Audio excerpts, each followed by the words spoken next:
Thank you, Mr. President. We had a big controversy in the infrastructure bill over how to go about imposing transaction reporting requirements on crypto exchange brokers.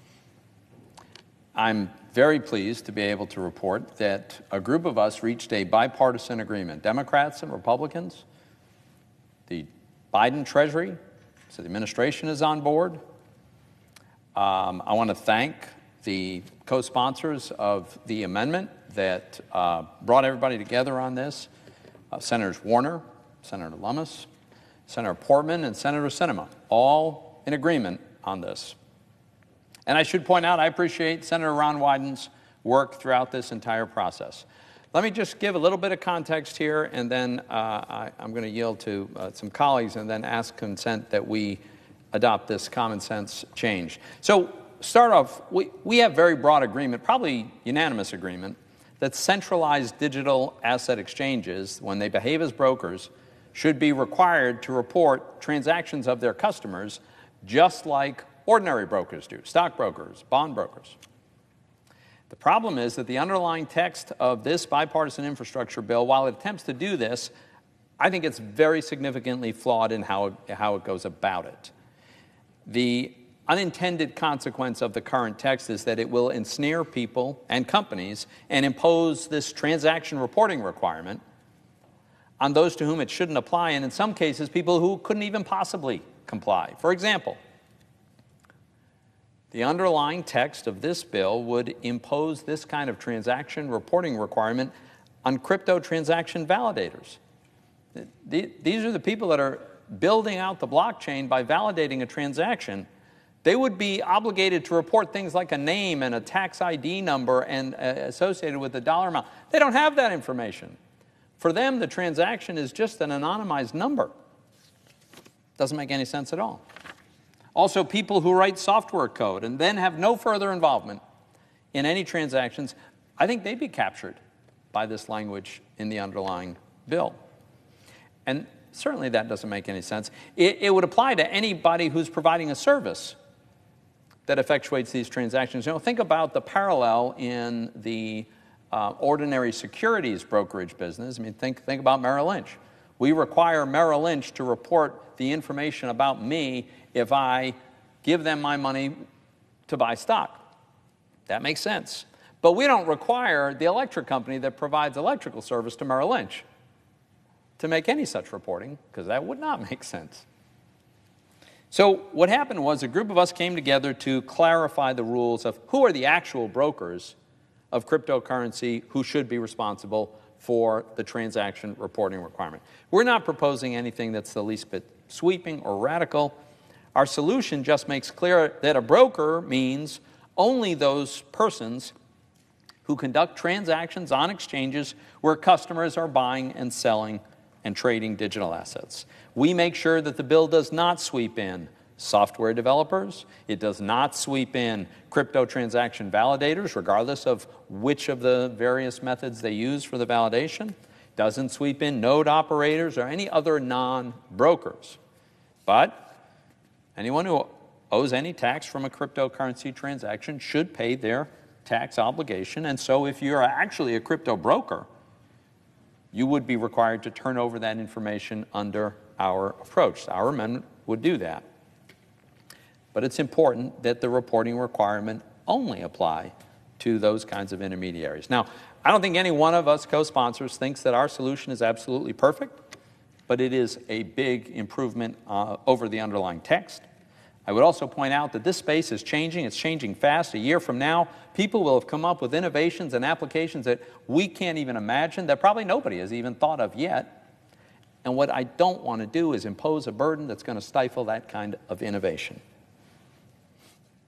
What we shouldn't do is have an overly broad mandate or reporting requirement on people who can't even comply.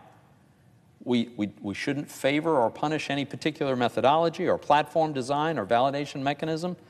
And we shouldn't, Mr. President, stifle innovation. So there's time to do this. There's an agreement. It's bipartisan. The White House is on board. We can get this done. We can do it right now. I'm going to yield to my colleague from Wyoming, before making a unanimous consent request? The Senator from Wyoming. Mr. President, I'm pleased to join with my colleagues in urging the Senate to allow this widely supported bipartisan amendment to move forward. I want to thank Ranking Member Toomey, Senator Warner, Senator Portman, Senator Sinema, and Chairman Wyden.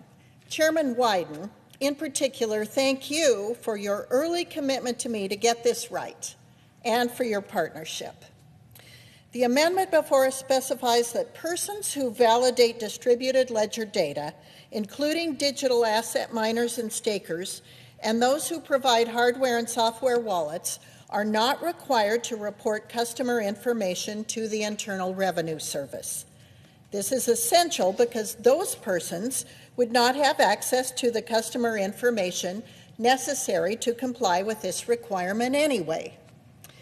Equally important in this amendment are clarifications to the definition of broker that will ensure that software protocol developers will not be swept up in IRS reporting requirements. Developers are the lifeblood of innovation, and subjecting them to reporting would have far-reaching implications on privacy and on the evolution of technology in this country, not to mention that most developers would not have access to useful data. This bill is very likely going to become law, and it's important that these changes become law along with the bill. That's why I urge my colleagues not to let the perfect be the enemy of the good. I recognize there's dissatisfaction on both sides of the aisle with the lack of opportunity to offer amendments and to expedite debate. However, I ask you to weigh those concerns against the importance of providing millions of Americans with additional clarity on the scope of their coming obligations to the IRS.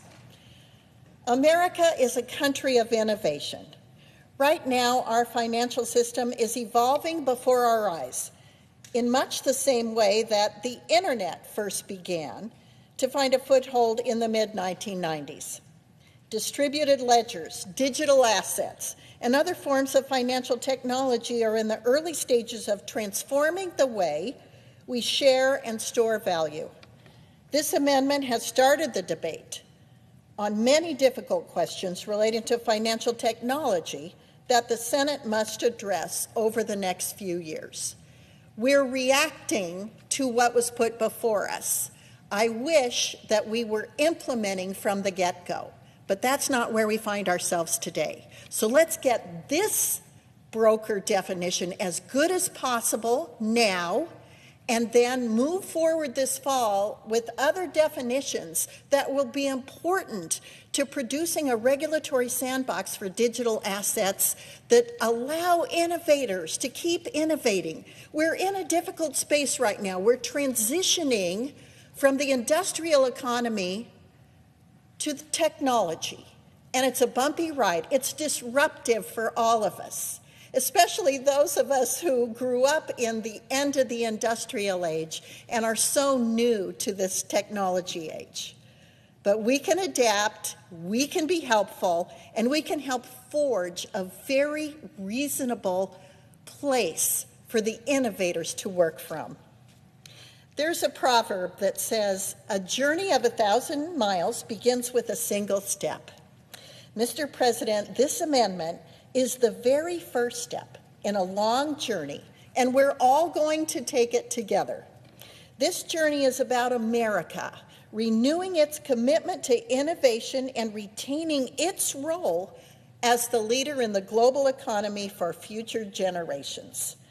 I look forward to working with each of you to make sure we get there, and I promise to be a partner to anyone willing to listen and learn. I urge my colleagues not to object and to allow this amendment to proceed to adoption. Thank you, and I yield back to the Senator from Pennsylvania, Mr. Toomey. And I want to thank the Senator from Wyoming for her very constructive leadership in this area, and I'll yield at this time to the Senator from Ohio. I just want to say briefly to my colleague from Wyoming and my colleague from Pennsylvania, and also to our other colleagues who've worked with us over the past week or so, to come up with a good approach to this issue that is vexing, that we need to figure out how to get this into this legislation. So I support the amendment, of course.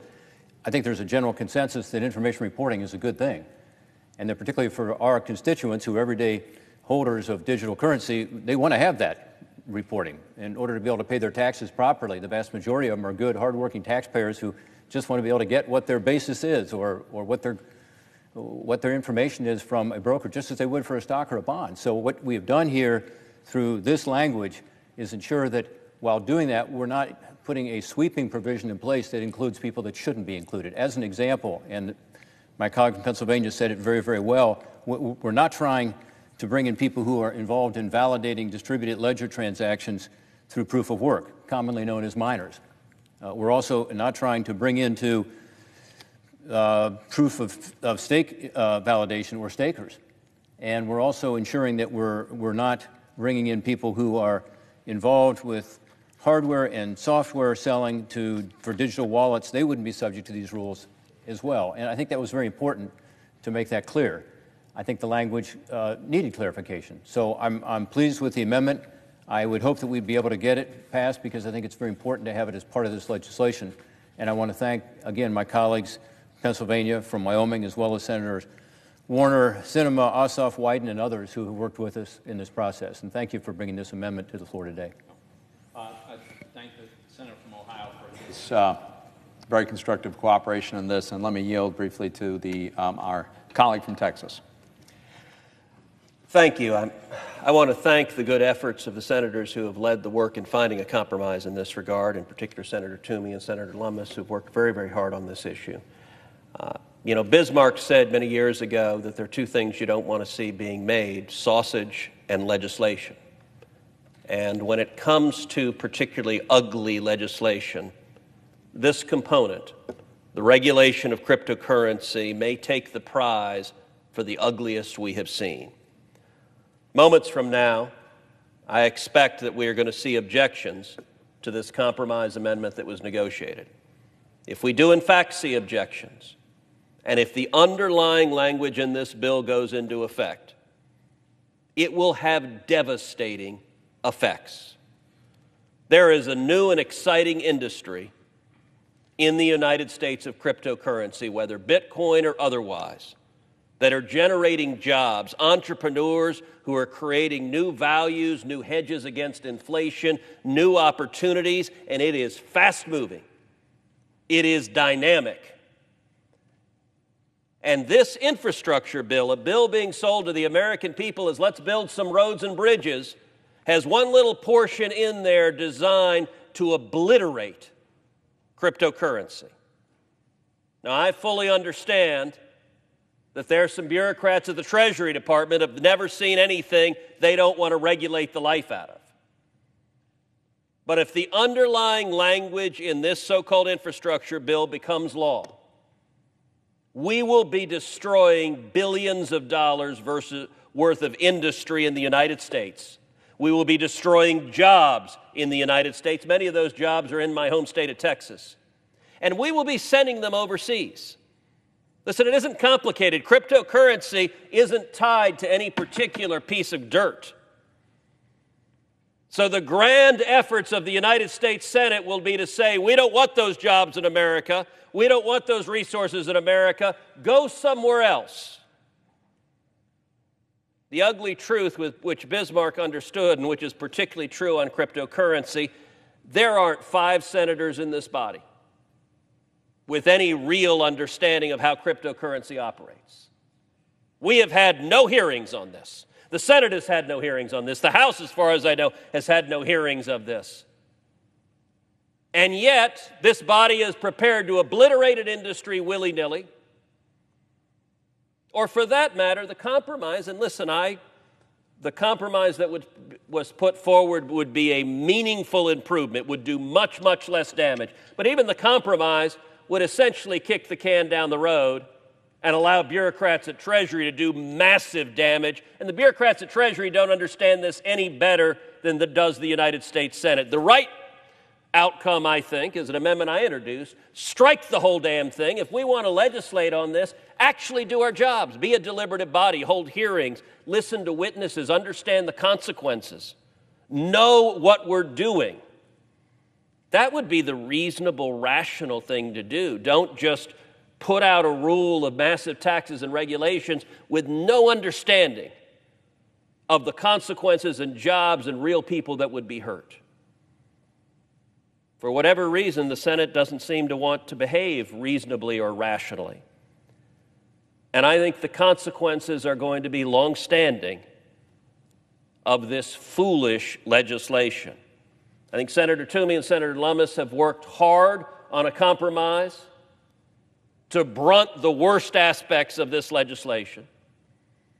And so I hope the proposal they put forward, or about to put forward, is adopted. But if it is not, I'm going to predict that every one of the 100 senators here is going to come to regret that this body took a part in destroying jobs and a budding industry that will provide billions of dollars of new opportunity.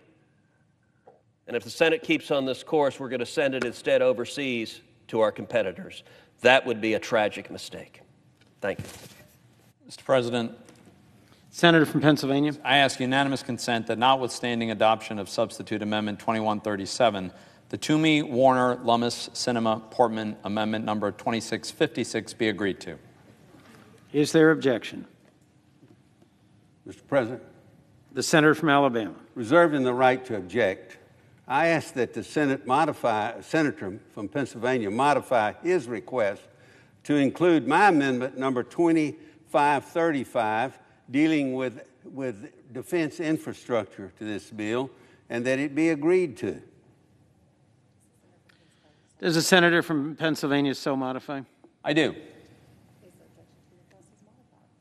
Is there any objection to the request as modified? Reserving the right to object. The senator from Vermont. Mr. President, as I understand it, the senator from Alabama is interested in increasing military spending by some $50 billion. You know, there's a headline in the New York Times today. It doesn't talk about the fact that the United States now spends more than the next 10 nations on the military. Doesn't talk about the fact that the Pentagon is the only major agency of government that has not submitted successfully to an independent audit. Doesn't talk about the fact of huge profits among defense contractors. What it does talk about is a hotter future is now inevitable. A UN report says scientists urge immediate switch from fossil fuels to avert greater peril. So I would say to my friend from Alabama, if we're going to invest $50 billion, let us in fact invest in transforming our energy system so that we can save this planet for future generations and prevent the kind of unhealthy deterioration that we will inevitably see if we do not act. So, Mr. President, I object. The objection is heard. Mr. President. Senator from Delaware. Mr. President, I ask unanimous consent that notwithstanding adoption of substitute amendment number 2137, the Toomey Amendment 2656 be considered and agreed to. Is there objection? Mr. President, Senator from Alabama. reserving the right to object again, I ask that the senator modify his request to include my amendment number 2535 and that it be agreed to. Does the senator from Delaware so amend? I do not. Is there objection to the original request by the senator from Delaware?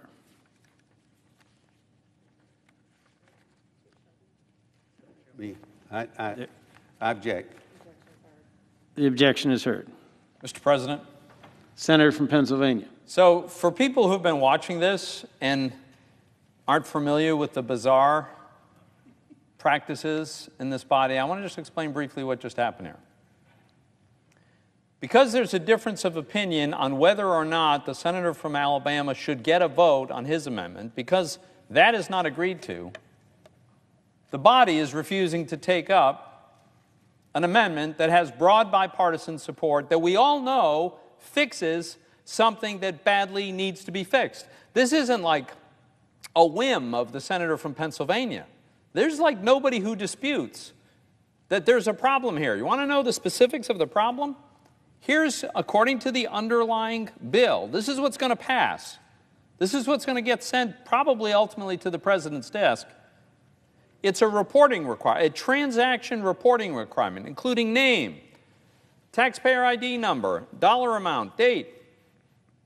It's imposed on any person who, for consideration, is responsible for regularly providing any service effectuating transfers of digital assets on behalf of another person. Well, look, I'm not even a lawyer, but I can read. It sounds to me like any service effectuating transfers, that would include validators. I don't know how that doesn't include miners, stakers, probably includes hardware and software wallets, software developers, all across any kind of platform. We're going to ask these people to provide information that they don't have and they can't get. In what universe does that make any sense at all? All I want to do is have a vote on an amendment that fixes this in a way that has bipartisan agreement, in a way that constrains this to apply narrowly to the people who actually are the intermediaries running a centralized exchange who have this information. But apparently we're not going to be able to do that, so we'll be back on this because we're going to do a lot of damage. Who knows how much innovation we're going to stifle? Who knows exactly how this, what kind of new apps just never emerge? It's hard to predict what some kind of completely impossible mandate results in, but it's not good, and it's going to bring us back here having to try to clean up a mess which we could have prevented. I yield.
Mr. President.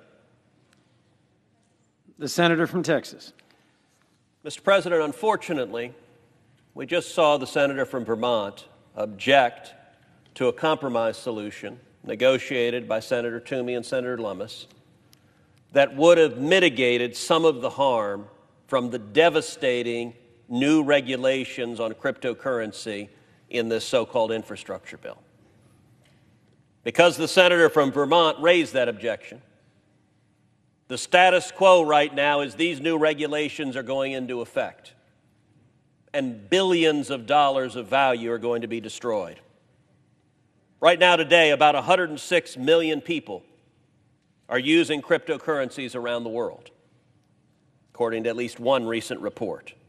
The average annual income in the United States for a blockchain developer is $136,000. That represents a steady career, a good income for someone to own a home, to raise a family, to live a good and comfortable life. And Texas is helping lead the way. Texas is taking the lead this past year as a major hub for cryptocurrency businesses and is even being hailed as the cryptocurrency capital. But all of this is under threat. Regulatory uncertainty is the number one barrier to blockchain adoption, according to 48% of respondents in a recent report. And they're right to be worried. The current bill widens the definition of broker. Those who would have to collect information on cryptocurrency consumers and report this information to the IRS. It would force every single participant in the cryptocurrency structure to operate as a financial institution, which would mean they would have to provide consumer information to the IRS, even if they don't have access to that information. This overly broad definition of the word broker will block rapid innovation in cryptocurrencies, and it will endanger the privacy of many Americans in cryptocurrencies. This is wrong. So I applaud my colleagues for trying to find an incremental approach. Unfortunately, because the senator from Vermont objected, that incremental approach hasn't been adopted. So let's exercise a brief, shining moment of common sense. And let's recognize, if we've gathered all 100 senators in this chamber and asked them to stand up and articulate 2 sentences defining what in the hell a cryptocurrency is, that you would not get greater than 5 who could answer that question. Given that reality, the barest exercise of prudence would say we shouldn't regulate something we don't yet understand. We should actually take the time to try to understand it. We should hold some hearings. We should consider the consequences. We shouldn't destroy people's lives and livelihoods from complete ignorance. My amendment's very simple. Doesn't add anything new to this bill. It just strikes these provisions. It says, look, let's not do this till we know what we're talking about. Let's be cautious. Let's be reasonable. Let's not be the number one economic developer for the Communist Party of China by sending cryptocurrencies overseas to our competitors because we've made it impossible for them to succeed here. Accordingly, Mr. President, I ask unanimous consent that notwithstanding adoption of substitute amendment number 2137, that the Cruz amendment number 2466 be agreed to. Is there objection? Mr. President. The senator from Alabama. Reserving the right to object, I ask that the senator from Texas modify his request to include my amendment number 2535 dealing with defense infrastructure in this country, and that it be agreed to. Does the senator from Texas agree to so amend? Reserving the right to modify my request, I would share with the senator from Alabama that I have the deepest respect for the leadership of the senator from Alabama, that I understand the senator from Alabama has a profound commitment to the fighting men and women of our military, as do I, that the senator from Alabama's commitment to invest in our military and military infrastructure is laudable, and I fully support that commitment. And indeed, I would commit to the senator from Alabama that I am more than ready and eager to partner with him to press through in this body, through any avenue that is available, investing sufficient funds in our military, in our sailors, in our soldiers and sailors and airmen and Marines, and in the weaponry they need to defend this nation. But sadly, we know in this context that our Democratic colleagues are going to object to funding for the military. They have decided that is not within their priorities, even as they are spending trillions of dollars on everything else. Defending this nation is not a priority for the Democratic members of this conference. And so, if your amendment is added to my amendment, the effect will be what we just saw a moment ago, which is a Democratic senator standing up and objecting and claiming the reason for objecting is they don't want to fund the military anymore. I believe it is in the interest of this body to have a clean vote on, do we destroy cryptocurrencies, yes or no, without any other issues, because as much as I would like to join the senator from Alabama in investing more in the military, and I am committed to working with him to doing so, I also don't believe we should be destroying jobs and billions of dollars of value in this country. Accordingly, I do not so modify my request. Is there objection to the original request I object. by the senator from Texas? The senator from Alabama objects. Objection is heard.